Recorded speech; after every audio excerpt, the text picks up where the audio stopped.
Graduado em Filosofia pela Universidade Estadual do Ceará, mestre em Filosofia pela Universidade Federal do Rio Grande do Norte, doutor em Filosofia pela Universidade Federal de São Carlos, realizou na graduação e no mestrado pesquisa sobre a metafísica de Schopenhauer e também no doutorado a filosofia de Henri Bergson. Leciona e pesquisa principalmente nas sub-áreas de teoria do conhecimento e metafísica. Convido à mesa Catarina Rocha Monte.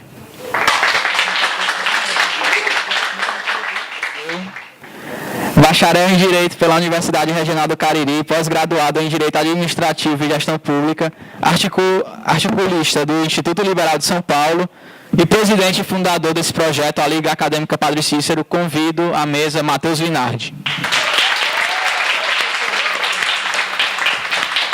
É com vocês, se quiser usar esse microfone. Boa tarde. Bom, pessoal, já fizeram as apresentações, né? Talvez vocês possam estranhar, porque quando falaram sobre a minha formação, não tem nada a ver com política, né? Eu dou aula de teoria do conhecimento, de metafísica, estudei Schopenhauer, Bergson, então, nem filosofia política então eu faço essas digressões, né? Então a minha atuação política ela vai meio paralela com a outra, um outro tipo de formação, outro tipo de pesquisa, um outro tipo de busca. Que também está ligado aqui com o que eu vou conversar com vocês hoje. Na verdade, eu tenho muito interesse em relação ao sentido da cultura ocidental, o que significa, e o Matheus me convidou muito gentilmente, como ele sempre né, para falar sobre esse tema. Então, é um tema, eu acho muito interessante, mas é um tema também, um tanto quanto polêmico, porque a gente está num congresso liberal e esse tema ele é um tema mais da alçada dos conservadores, né? Acho que o pessoal do conservadorismo, eles têm mais interesse por essa questão do Ocidente, da defesa do Ocidente, né? Então, o tema que o Matheus me passou era Guerra Cultural e a Refundação do Ocidente. Eu deixei ele com esse título, porque eu achei um título chamativo, e é bom a gente ter título chamativo para poder as pessoas virem, né? Mas refundação eu achei uma coisa muito forte, então eu daria um título Guerra Cultural e Defesa do Ocidente. Eu acho que a gente não precisa necessariamente refundar o Ocidente, a gente precisa tomar consciência do que ele significa, para poder fazer frente a uma suposta ameaça. Então, esse texto eu escrevi para esse evento, mas o meu amigo Rodrigo Marinho me convenceu a não ler o texto, porque ele disse que seria chato e que eu deveria falar. Então, eu vou tentar explicar, assim, mas esse texto vocês podem encontrar também depois nas minhas redes sociais, é só entrar lá no Facebook que vocês vão encontrar o texto completo, tá bom? Eu vou ler alguns trechos e vou explicando. Se vocês, de certa forma... tá ruim? Tá. Alô? Melhor? Se vocês tiverem assim, alguma estranheza em relação ao vocabulário, é porque é difícil eu fazer essa transição, né? Eu sou uma pessoa muito da academia, já estou acostumada assim, com aula, então esse discurso mais político, às vezes eu tenho uma dificuldade de adaptar. Mas vamos lá, né? Eu vou começar citando uma fala do Papa Bento XVI no Parlamento Alemão em 2011, tá certo? Bom, no seu discurso do Parlamento Alemão, Bento XVI se propõe a tecer algumas considerações sobre o fundamento do Estado Liberal de Direito.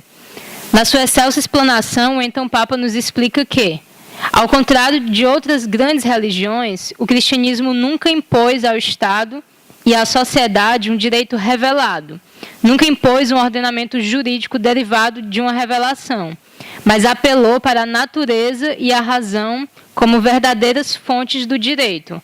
Ou seja, dentro da nossa jurisdição, não se trata de você achar que aquilo que é a lei vem diretamente de Deus, não se trata disso. Se trata de você interpretar o que seria uma manifestação de uma razão criadora.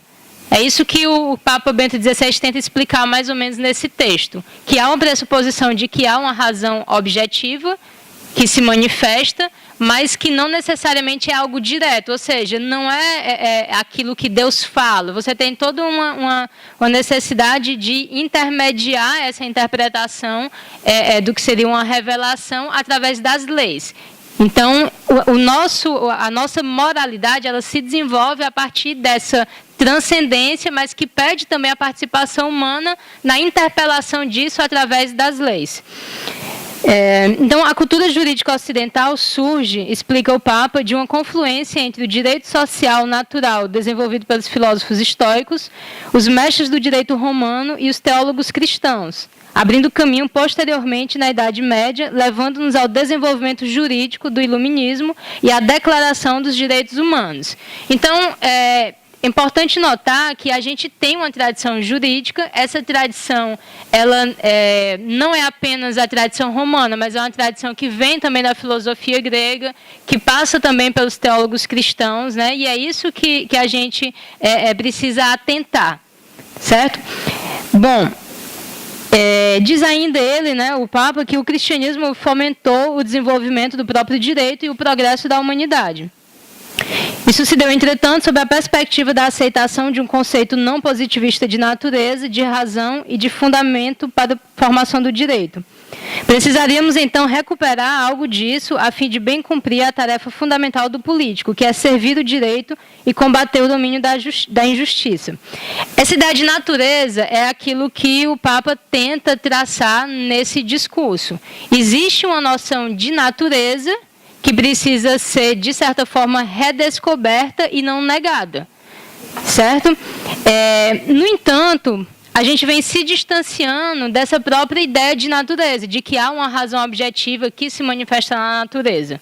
Então, eu digo aqui, parece que já escorregamos na irracionalidade e perdemos a capacidade de compreender a natureza na sua verdadeira profundidade, nas suas exigências e com as suas indicações.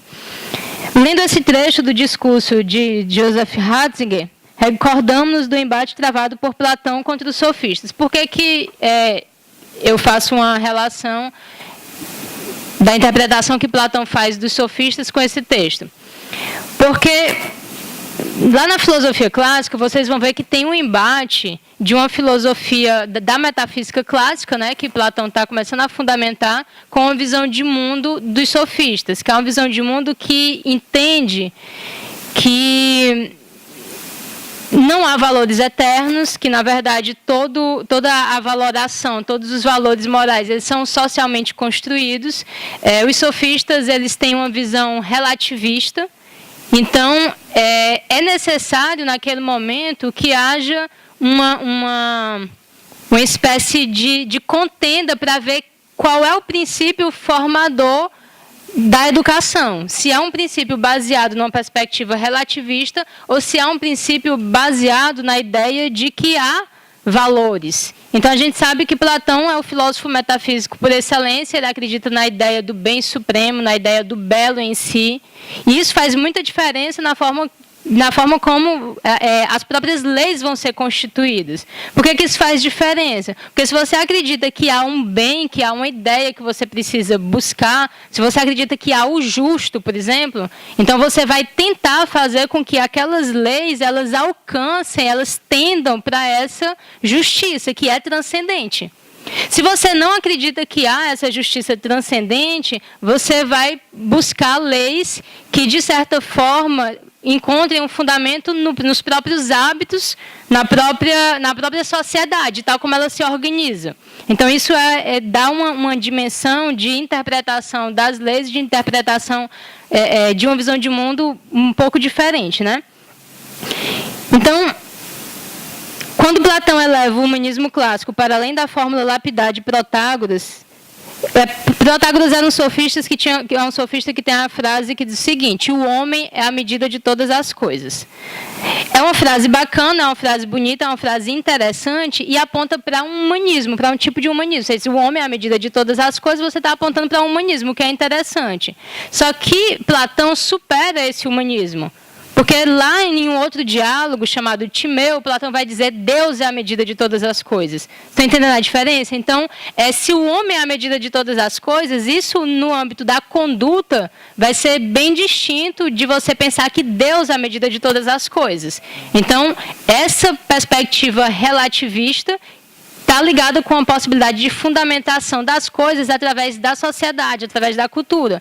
Essa outra perspectiva, ela busca uma fundamentação transcendente, ela busca uma fundamentação para além das vicissitudes terrenas. Então, o que é justo em si, o que é belo em si, o que é bom em si. Certo? Então, como a gente está falando de Ocidente, como a gente está falando da nossa história, então é interessante a gente saber que essa batalha já foi travada. Essa batalha que hoje a gente se vê, assim, às vezes, conversando com as pessoas, uma perspectiva de um relativismo moral contra uma perspectiva de alguém que não adota um relativismo moral, por exemplo, de certa forma isso já foi travado por Platão. Por que isso é importante? Ora, se eu digo que não há valores absolutos, eu perco o critério de julgamento. Eu não posso, por exemplo, dizer que você extirpar o clítoris de uma mulher é errado. Você vai dizer, não, aquilo é a cultura daquele povo, aquele povo age assim, então eu não tenho critérios para julgar o certo ou o errado. Se tudo é condicionado e fundamentado socialmente, se não há o certo ou o errado, eu não posso julgar. Então, se numa certa comunidade indígena há o hábito de, quando nasceu uma criança com deficiência, eu enterrar e cometer o infanticídio com aquela criança, eu não posso julgar aquilo como sendo certo ou errado, porque aquilo faz parte daquela cultura, já que o que fundamenta é a cultura, então eu não tenho como fundamentar o meu combate àquilo.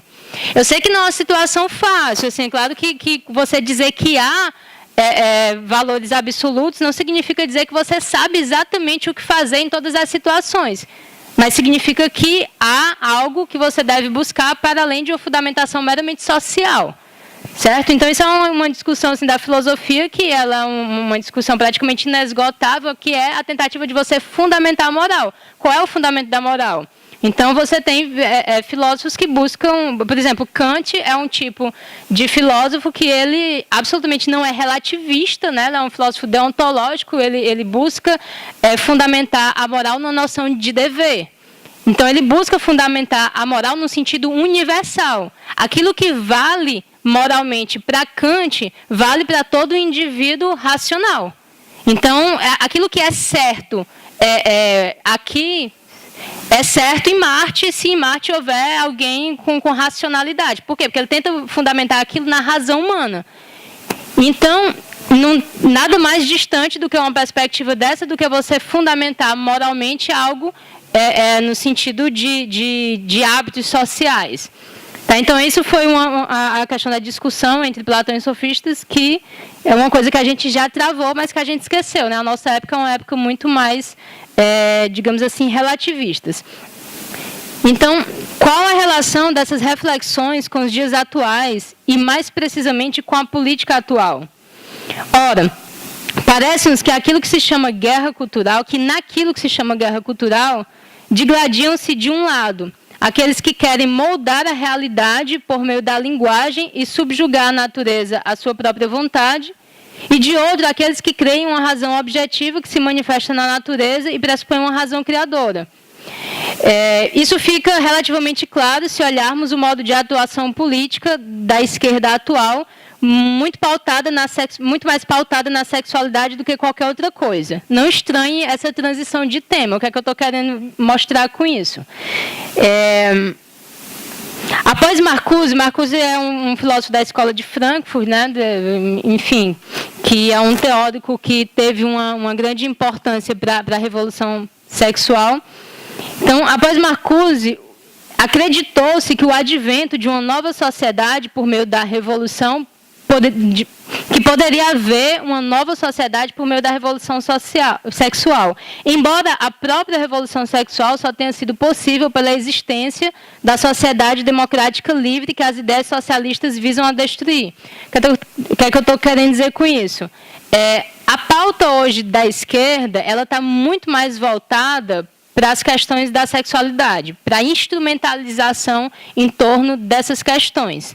Então, uma coisa que está por trás dessa obra do Marcuse é a ideia de que, através da revolução sexual, você poderia, de certa forma, destruir aquele alicerce daquela sociedade capitalista e uma nova sociedade surgiria. Só que a própria revolução sexual ela só é possível dentro de uma sociedade livre. Tá? Então, a liberdade sexual ela só é possível dentro do tipo de sociedade que nós defendemos. Então, daí você já vê o paradoxo da esquerda, que é defender esses regimes socialistas, né, esses regimes ditatoriais, nos quais não há a liberdade sexual que eles tanto defendem por aqui. Então, é uma coisa que eles precisariam se resolver assim na cabeça deles, porque não fecha muito bem, né?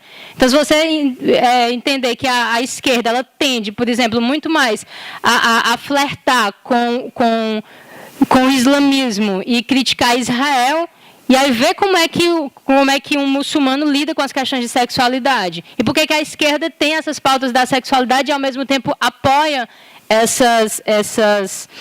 digamos assim, essas visões de mundo mais próximas da causa palestina e não de Israel, que é efetivamente uma democracia. É bom a gente refletir um pouco sobre essas coisas, né? Bom, então, essa esquerda, que é o que eu chamo de esquerda progressista, né? Ela, de certa forma, ela nega aquela natureza. Ela tenta negar tudo aquilo que é naturalmente dado, ela tenta ir contra uma certa ordem de natureza. Por quê? Tudo seria uma construção social. Aí lembrei dos sofistas, né? Ou seja, não existe realidade. Não existe. Em Platão você tem a ideia de um discurso que aponta para o ser. Para os sofistas você tem uma identidade entre ser e discurso. Ou seja, a força do discurso é tal que não existe verdade. Não existe uma verdade que eu precise alcançar. Por isso que a retórica tem um grande poder. Porque é o próprio discurso que faz a realidade.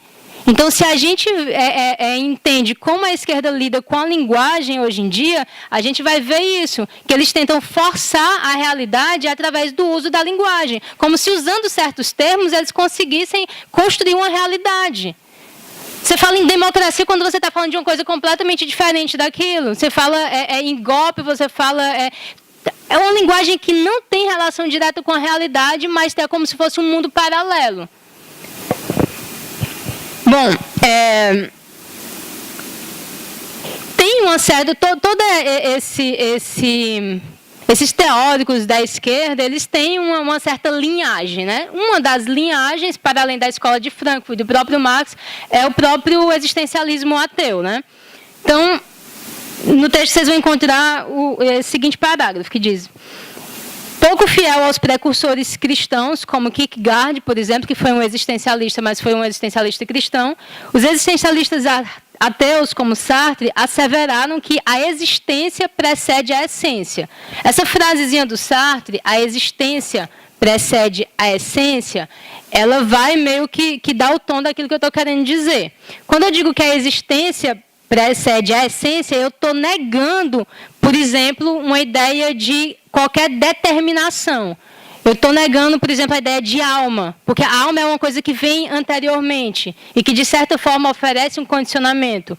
Como o Sartre é o filósofo da liberdade, então o que ele está querendo dizer é que tudo é escolha, tudo é responsabilidade, tudo vem daquilo que eu construo, daquilo que eu desejo, daquilo que eu escolho, certo? Isso é interessante, eu não estou...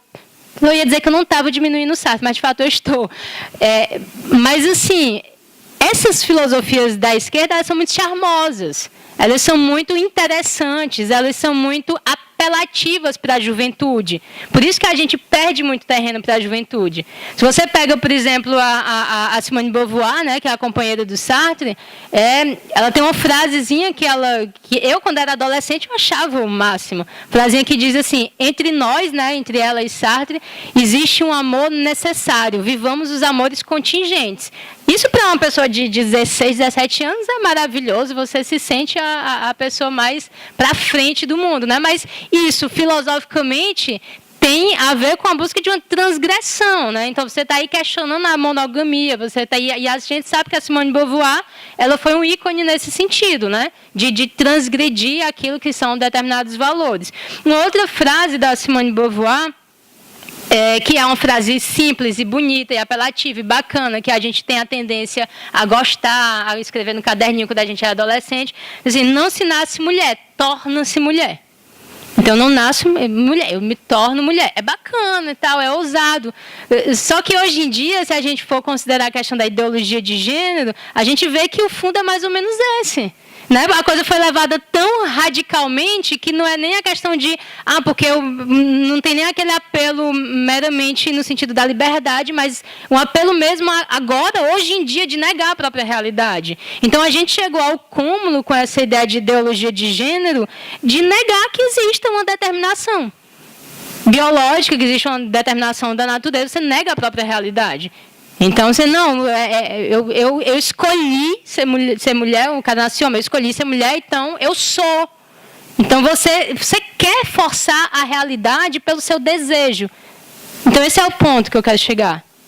Essa perspectiva, que é a perspectiva que eu estou... cuja gênese eu estou traçando desde os sofistas, passando pelos existencialistas ateus e tal, é uma perspectiva que busca afirmar o desejo humano sobre todas as coisas. Ora, eu tenho uma frasinha do Dostoiévski, né? Se Deus não existe, tudo é permitido. Se não existe transcendência, se não existe valores supremos, se não existe natureza, se não existe ordem, então vamos criar. Tudo é uma construção social, inclusive o gênero é uma construção social, tudo é uma construção social. É nesse nível de discurso que a esquerda atua hoje em dia. Tá certo? E ai daquele que negar isso. Então, eu mesma, assim, eu não sou politicamente correta, mas eu mesma fiquei com medo aqui desse meu texto. Eu digo: será que o pessoal vai entender o que eu estou querendo dizer? Eles vão achar que eu sou preconceituosa e tudo, aí eu já conversei e tal. Não é isso, tá? A questão é mais porque a gente precisa ter coragem de enfrentar isso. Porque a guerra, hoje em dia, a guerra cultural é uma guerra linguística. A gente está perdendo a batalha porque a gente não tem mais vocabulário. A gente não tem mais vocabulário para lutar contra a esquerda, porque eles se adonaram de todas as palavras bacanas, de todas as palavras legais, de todas as palavras que pedem uma aderência do nosso sentimento, né? Então, quem é que defende os direitos humanos? A esquerda. Pô, mas eu estou traçando aqui a gênese, eu estou tentando mostrar para vocês que a gente tem um caminho espiritual, um caminho jurídico da nossa tradição que vai ter na Declaração dos Direitos Humanos a sua uma espécie de culminância. Isso é nosso. Nosso no sentido de da nossa tradição. E a esquerda, ela quer justamente romper com essa tradição. A gente sabe que o discurso da esquerda é um discurso de quem quer explodir com a ideia de Ocidente.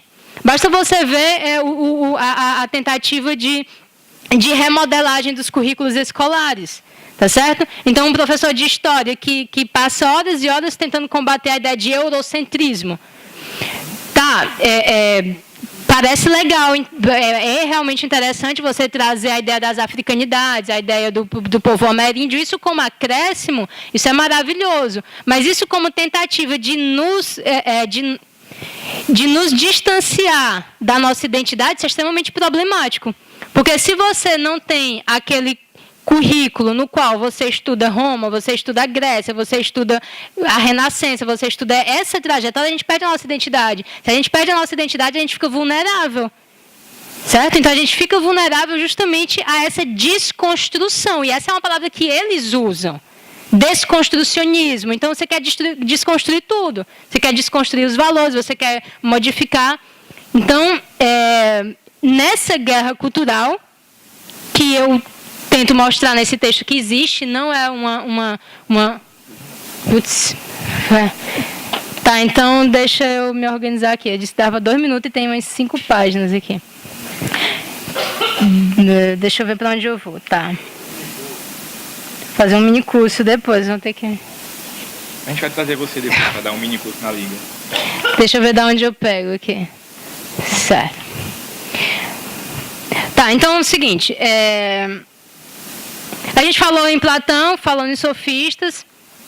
A gente viu que essa não foi uma vã digressão na nossa referência anterior a Platão e a Grécia Antiga, pois é lá que vemos a concepção naturalista, hedonista e reducionista do ser humano ser combatida e soberanamente superada por Sócrates, cuja originalidade foi justamente sugerir que não é por meio da expansão e da satisfação da natureza física que o homem pode encontrar a felicidade e a harmonia com o ser, mas pelo domínio de si próprio, pela conduta virtuosa que põe a ação humana em acordo com os valores eternos que o indivíduo descobre no conhecimento e no cultivo de si. Ou seja, a gente tem uma ética. A nossa ética veio de Sócrates. A gente tem uma tradição, a nossa tradição é socrático, judaico, platônica, cristã. O que é que significa essa tradição? Significa uma ideia de que eu sou corpo e eu sou alma, mas eu sou mais profundamente alma, então eu preciso cultivar isso, eu preciso cultivar a virtude. Eu tenho desejo, eu tenho a minha parte animal, mas isso precisa estar, de certa forma, sob controle. Sócrates já sabia disso. Então, Sócrates era um cara que tinha autarquia, que tinha encrateia, ele tinha domínio sobre si mesmo. Então, você tem uma tendência ética que é essa tendência de desenvolver aquilo que me faz mais propriamente humano. E não essa ética, digamos assim, da libertinagem, que é de dar vazão aos seus impulsos. Então, se você entra numa universidade pública hoje em dia, você vai ver cartazes assim, tipo, o gozo é livre, sei lá, fazer tudo com o seu desejo, com a sua... É um negócio meio complicado, assim, porque você está indo contra uma certa tendência que já foi construída na nossa tradição ética.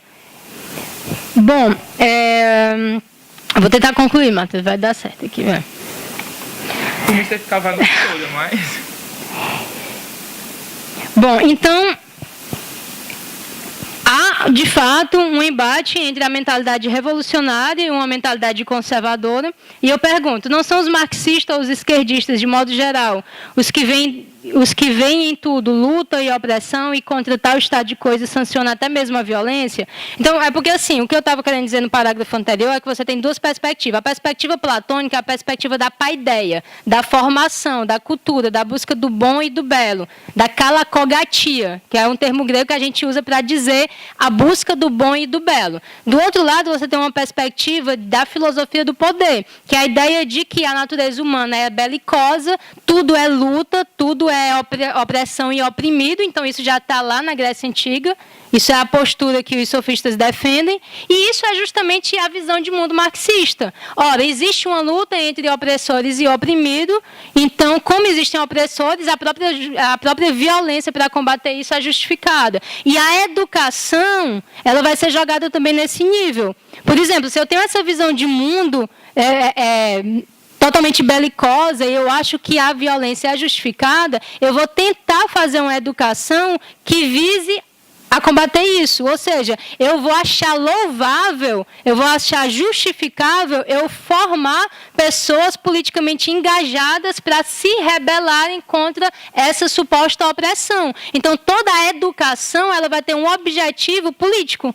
Ela vai ter um objetivo de libertação, né? Que é a pedagogia do oprimido, a pedagogia... Então, todo o processo pedagógico da esquerda é um processo de luta, é um processo de educação para supostamente libertar dessa opressão. Uma outra perspectiva de educação é a perspectiva de educar para valores, de educar para ideais, de educar através de ideias, de buscar o bom, o belo, a moralidade, enfim. Então, você tem nesse conflito de duas visões de mundo, você tem também duas visões educacionais que estão se digladiando para ver quais são quem vai sair vitorioso, na verdade, né? Então, a guerra cultural, que é o tema aqui, a guerra cultural é uma espécie de briga pela mentalidade da juventude, é uma espécie de briga pela personalidade. E uma coisa que eu acho importante dizer é que essa guerra ela começa no indivíduo. Ela começa no indivíduo. A guerra cultural começa em nós. Nós precisamos saber de onde nós viemos, não metafisicamente, porque isso é bem difícil, saber de onde nós viemos e tudo, mas culturalmente a gente precisa dar conta disso. O que é virtuoso para mim? O que é o bom para mim? De onde vem isso? Quais são os meus valores? Então, quando a gente fala em civilização ocidental, a gente está falando naquilo em que nós estamos imersos. Quando a gente se distancia desses valores, a gente tende a ficar mais vulnerável às visões de mundo totalitárias. Ou seja, uma forma de resistência ao totalitarismo, por exemplo, uma forma de resistência ao totalitarismo psicopedagógico no qual nós estamos imersos, porque eu acredito que nós estamos imersos nisso, a nossa educação ela é totalmente voltada para essa tentativa de sublevação. Então, a forma de resistir a isso é a gente tomando consciência da nossa própria história. Tá certo? Se você começa a ler os diálogos de Platão, por exemplo, você vai começar a pensar coisas que talvez você não devesse pensar. E quando você começa a pensar coisas que talvez você não devesse pensar, é porque você está começando a sair da caixinha e está se encaminhando para uma visão de mundo mais interessante, né? Bom, então o inimigo é a mentalidade revolucionária que, na tentativa de descartar para substituir, e atuando sempre sob a ideia de ruptura, induz a crença de que apenas mediante a completa reestruturação da sociedade haverá mais progresso. Isso é a mentalidade revolucionária. Ela quer destruir para construir. Não é teoria da conspiração afirmar que o legado ocidental está sob ataque. Existe, de fato, não apenas uma guerra ideológica, mas uma guerra cultural. Uma guerra complexa cuja batalha não é travada apenas no terreno da disputa de ideias, no nível do que pode ser racionalmente organizado e discutido. É também uma batalha travada em meio a símbolos, sentimentos, valores, linguagens e desejos. Bom, quais são os nossos símbolos, quais são os nossos valores, né? Rapidamente eu vou fazer essa conclusão com um parágrafo e vou citar novamente o Papa Bento XVI para encerrar, né? Bom, então nós produzimos uma civilização democrática centrada na promessa de fraternidade entre povos e nações. Nós somos gregos, nós somos cristãos, nós somos judaicos, nós somos inclusive árabes, né? A gente tem uma história de influência, tá certo? E a gente tem essa ideia de fraternidade. Contudo, o atual estado de recrudescimento deve-se a desvios de rota promovidos pelo próprio homem, cuja liberdade o dota de uma infinita possibilidade de erros. Temos, pois, uma missão frente a uma cultura carente de elo. Sabemos os rumos necessários à libertação do pensamento e, por isso, nos posicionamos hoje nos frontes propícios ao enfrentamento. Mas voltemos ao discurso do Papa Bento XVI, para concluir com ele esse despretensioso ensaio que vocês vão ler, para não achar que a coisa, porque aqui eu estou tentando e não deu tempo, aí vocês vão pegar lá e vão ler. Mas voltemos ao discurso do Papa para definir mais claramente o que, do ponto de vista político, julgamos ser hoje a nossa tarefa. Então, eu cito o Ratzinger, né? A cultura da Europa nasceu do encontro entre Jerusalém, Atenas e Roma. Do encontro entre a fé no Deus de Israel, a razão filosófica dos gregos e o pensamento jurídico de Roma. Esse tríplice encontro forma a identidade íntima da Europa. Na consciência da responsabilidade do homem diante de Deus e no reconhecimento da dignidade inviolável do homem, de cada homem, este encontro fixou critérios do direito, cuja defesa é nossa tarefa nesse momento histórico. Então, o recado que eu poderia dar, assim, tentando concluir, direitos humanos é coisa nossa. A gente sabe o que são os direitos humanos, acontece que a nossa ideia de humano, ela é uma ideia muito mais platônica do que sofista, ela é uma ideia muito mais cristã do que marxista. Então, primeiro, para a gente resgatar essa noção de direitos humanos e lutar efetivamente por eles, a gente precisa resgatar uma noção de humano que ainda está perdida. Obrigada.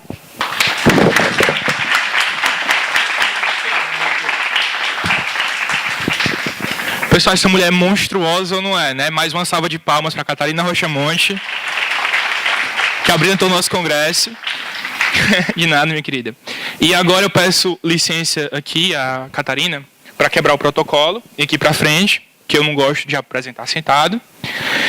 E alguém falou sobre o tema da minha palestra, foi o João Paulo, né? Isso. O Brasil é liberal e não sabe. Pessoal, quem aqui de vocês gosta de dinheiro? Levanta a mão quem gosta de dinheiro. Todo mundo, né? Até você aí que está com o braço cruzado, eu sei que você gosta de dinheiro.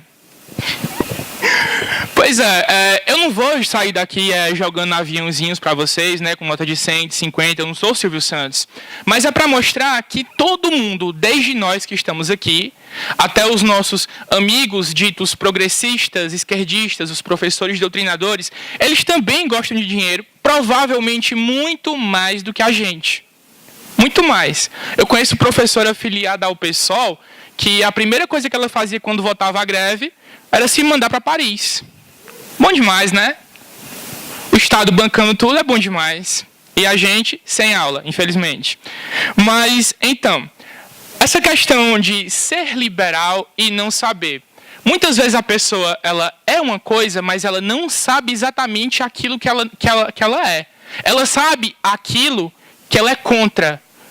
Eu era assim. Eu sabia exatamente aquilo que eu era contra. Eu não sabia o que eu era, eu sabia o que eu não era. Aí eu conheci esse cara que está andando aí para sair agora, maravilhoso, Rodrigo Marinho. E a gente se reuniu no lobby do IUA e foi lá onde nasceu a Liga Acadêmica Padre Cícero. 5 pessoas imbuídas com o desejo de quebrar a hegemonia da esquerda dentro da academia. E era um projeto muito pequeno, a gente apenas debatia dentro de um gramado. A gente tinha medo de expor o nosso pensamento dentro da faculdade por causa de perseguição.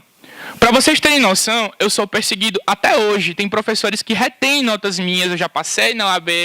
Em compensação, infelizmente não consegui tirar, exatamente por causa dessa perseguição, mas está sendo judicializado. Eu espero que em breve eu consiga. Mas vamos lá. O brasileiro, em si, ele tem os valores liberais. Ele pode não ter lido Locke, ele pode não ter lido Smith, ele pode até não ter lido Mises, né? Ele pode nunca ter visto nenhum vídeo do Ideias Radicais, que é a maioria que conhece. Mas ele é liberal e não sabe, ele não precisa ter base teórica. Aí você fala assim para mim, não, mas ele nunca leu, como é que ele pode ser um liberal? Cara, os princípios estão ali. Ele deseja uma menor atuação do Estado. Ele defende a propriedade. Ele defende a vida. Os princípios estão ali. Ele só não sabe o que ele é ainda. E isso aconteceu, esse solapamento dos valores liberais aconteceram exatamente por isso, porque nós gostamos de dinheiro. Todo mundo aqui gosta de dinheiro. E todo o discurso da esquerda, tudo que a Catarina falou aqui, tudo que o Hinaldo, o Pedro Ângelo, o Marcel falaram aqui, tudo que eles falaram aqui é a relativização dos valores e princípios liberais. Todo o discurso da esquerda se baseia nisso. Relativizando a questão da vida, relativizando a questão da propriedade e relativizando, principalmente, a questão da liberdade. Nós que estamos aqui temos uma missão. Não apenas eu, não apenas o Rodrigo, não apenas a Ló, esposa do Rodrigo, a Catarina, o Marcel, o Pedro Ângelo, a galera que estava aqui antes. Nós temos a missão de fazer essa mensagem chegar nas pessoas. Não apenas aqui, porque a gente está aqui num grupo bem seleto.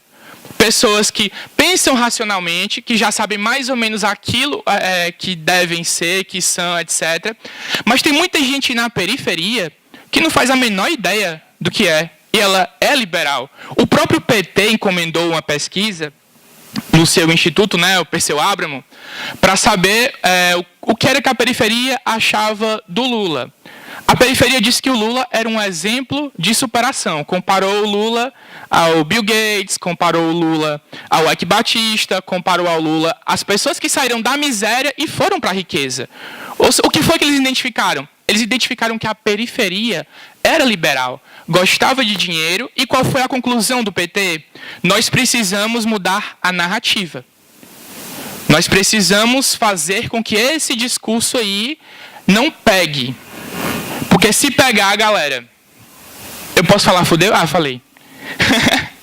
E eu trouxe aqui uma coisa bem rápida mesmo, até porque o tempo já está bem apertado, a questão da relativização do discurso da esquerda. Primeiro, eu trouxe Guerra de Barbie, eu não sei se vocês conhecem Guerra de Barbie, mas foi o grande fenômeno das eleições desse ano. E a primeira frase é: eu não acredito que dinheiro é mais importante que gente. Esse foi o mantra da campanha da Dilma Rousseff.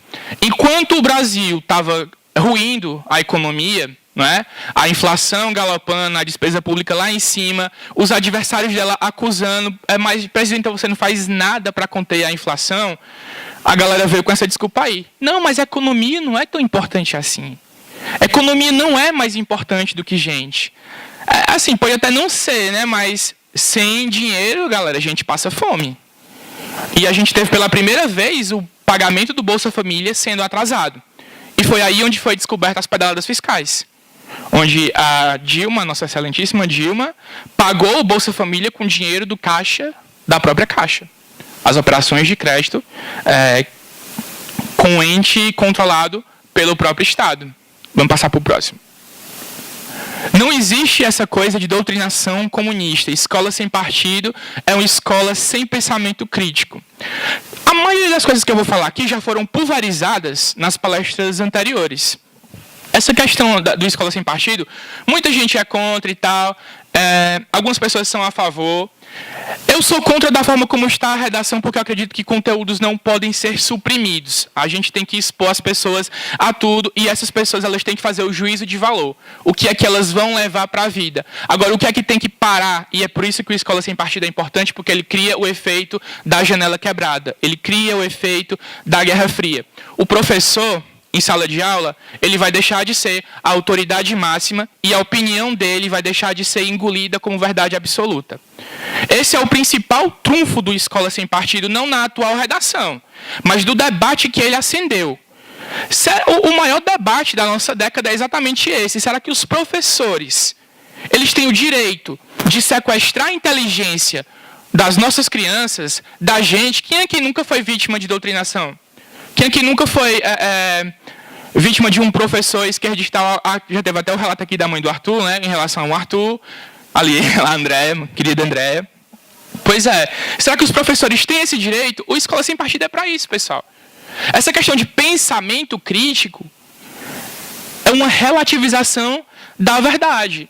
E não existe essa coisa de, a minha verdade, a sua verdade. Não, existe a verdade e a sua opinião. Passar para o próximo. O Estado só existe para nos proteger, para nos salvar dos monopólios. Os defensores de um Estado mais inchado, de um Estado burocrata, os estatistas, eles pavimentaram esse caminho da servidão com esses slogans, esses mantras. Inclusive, eles preferem ficar na mediocridade, porque de que adianta você dizer a Petrobras é minha, a Petrobras é nossa, se você paga uma das gasolinas mais caras do mundo? De que adianta você ser contra a abertura de capital no setor aviário, né, o setor de aviões e tal, das viagens, e agora, graças a Deus, o Temer assinou uma medida provisória permitindo 100% de capital estrangeiro nas companhias aéreas. Ou seja, agora o negócio vai ficar muito bom. Até porque a Avianca estava quase quebrando, né? A Avianca está em processo de recuperação judicial. Mas então, eles preferem ficar na mediocridade, e as escolas elas têm um papel muito determinante nisso. As escolas elas ensinam as pessoas a serem pobres e a se conformar com isso. Não é? A Júlia está ali concordando ali. Mas é isso que acontece. Inclusive na escola privada. As pessoas que têm sucesso, elas são demonizadas. O empreendedorismo é muito atacado, né? Tem até um próximo slide lá, o empreendedor nem a gente. Tem muita gente que tem raiva de quem empreende, das pessoas que movem esse país. Basta ver a campanha de difamação que aconteceu com o Luciano Hang. Aquele tiozinho da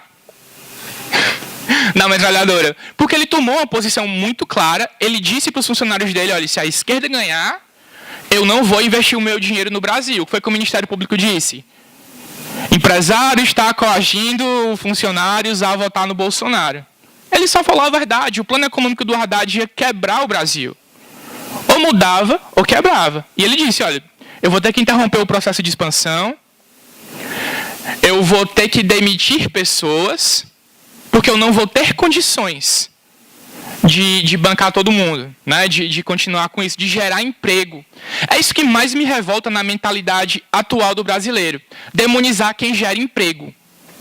As pessoas têm tanta inveja dos empresários que não basta o cara pagar todos os impostos, não basta o cara pagar, às vezes, até royalties, né? Direitos de exploração, se for concessionário ou permissionário, mas eles também querem lucros e dividendos.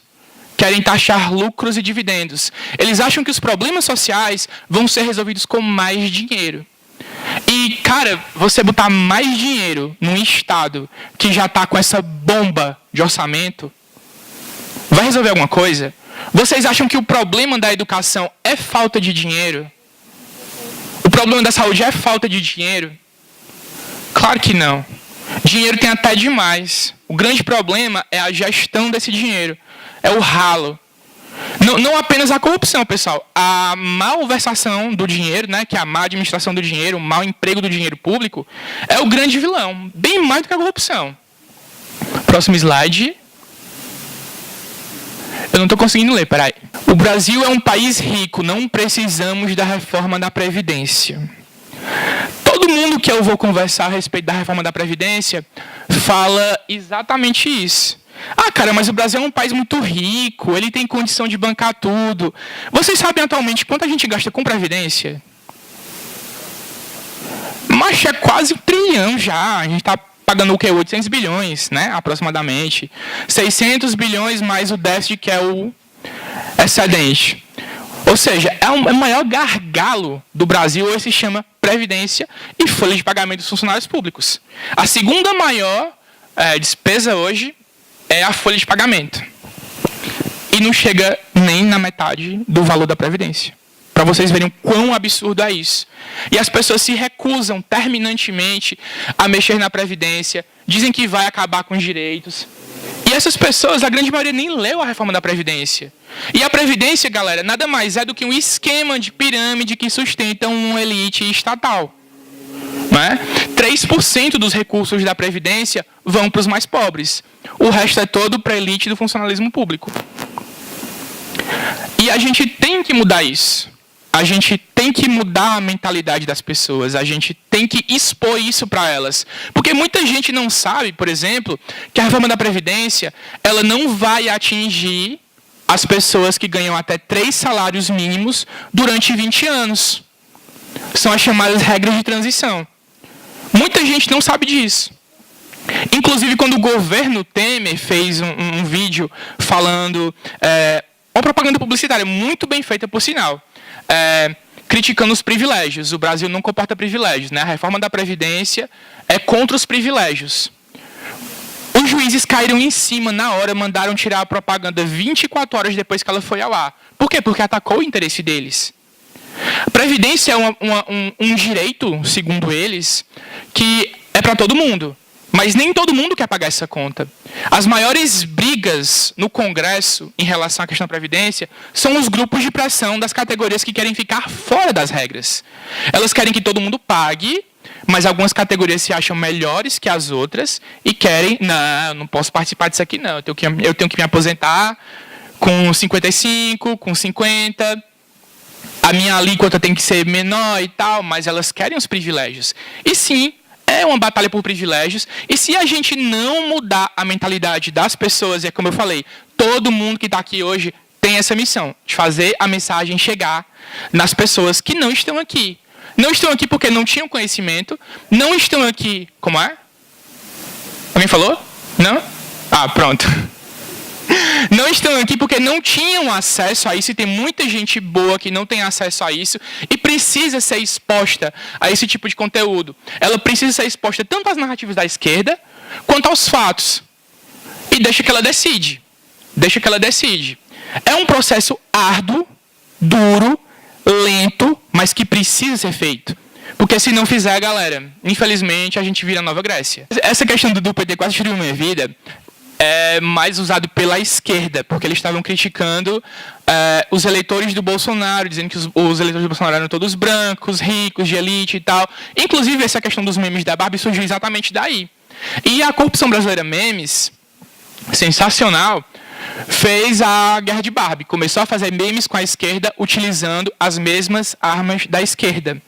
E é assim que você luta a guerra cultural, usando as mesmas armas que eles usam. Eu não estou pedindo aqui para vocês serem canalhas, não estou pedindo para vocês mentirem. Eu estou pedindo para usar as ferramentas. As ferramentas. Tem coisa que chega mais em alguém do que um meme? O meme pode até não ter fundamentação. Não é? É só uma imagem, uma mensagem. Ele não precisa ter fundamentação. A fundamentação vai a você, depois que a pessoa pergunta, mas por que você me mandou isso e tal, não sei o quê. Porque isso é apelo visual. Isso é o chamado memetização do processo democrático. Isso foi bastante explorado nos Estados Unidos, está sendo bastante explorado aqui, e é uma das melhores formas da gente decantar a mensagem e fazer chegar no seu João, que vende cachorro-quente, na lanchonete, da faculdade, tal, etc., que ele não tem esse conhecimento. Mas, através do meme, ele vai ser exposto a uma ideia. E, através da sua fundamentação, ele vai ser exposto a uma tese. E aí ele vai poder chegar à conclusão dele, comparar com a narrativa e ver qual é a que faz mais sentido. Se fere minha existência, eu serei resistência. É um mantra da esquerda isso aí, galera. Aí eu peguei e estava tendo aquele negócio, aquele debate do aborto no STF, e eu postei um meme sobre isso, com essa legenda. E muitos amigos meus de esquerda, você pode parar, por favor, de usar uma frase legítima de um movimento legítimo, empoderado e blá, blá, uísque sachê. Eu, não. O Instagram é meu Instagram, minhas regras. E isso os atinge de uma forma que vocês não têm noção. Quando vocês usam a retórica deles contra eles, é como se vocês estivessem dando um soco no estômago. Eles sequer pensam. Qual é o primeiro argumento deles? O ataque. Né? O ataque vazio. E antes de vir para cá, eu estava assistindo um vídeo do Milo Yiannopoulos, que é um ativista conservador dos Estados Unidos, e ele estava na Universidade de Berkeley, uma universidade onde houve um protesto contra ele, não deixaram ele falar, e depois, 4 meses depois, convidaram ele. Aí ele foi lá. Aí quando ele estava falando, chegou a feminista gritando, discurso de ódio, discurso de ódio. Aí todo mundo olhando assim para elas, aí o pessoal da plateia levantou e começou a gritar, build the wall, mandando construir o muro do Trump. E a menina ficou pasma. Aí o Milo pegou o microfone e, tá vendo, querida, ninguém mais compra o que você está vendendo. Esse é o resultado que a gente tem que buscar. A gente tem que buscar que ninguém mais compre as falácias. A gente tem que buscar que ninguém mais compre as narrativas da esquerda que pavimentaram o caminho da servidão. A gente precisa, urgentemente, se quiser tornar o Brasil o país do progresso, interromper esse caminho maléfico da servidão que levou os indivíduos brasileiros a quererem depender do Estado e apenas do Estado. Muito obrigado.